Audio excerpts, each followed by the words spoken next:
मुलांक 4 यावर्षी तुमच्यावरती राहू आणि मंगळाचा प्रभाव असणार आहे. हे वर्ष धाडसी कामं करण्यासाठी खूप उपयुक्त आहे, पण खूप धडपड अंगाशी येऊ शकते.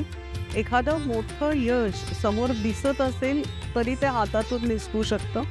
हे सगळं होऊ नये यासाठी यावर्षी जर मुलांक 4 वाल्यांनी दिवाळीत काही रेमेडीज केल्या तर त्यांनी राहू शांत होईल त्यांचा आणि व्यापार वृद्धी आणि आर्थिक स्थैर्य मिळेल. यासाठी यांनी शनिवारी संध्याकाळी एक नारळ घेऊन त्याला काळा धागा बांधायचा आहे.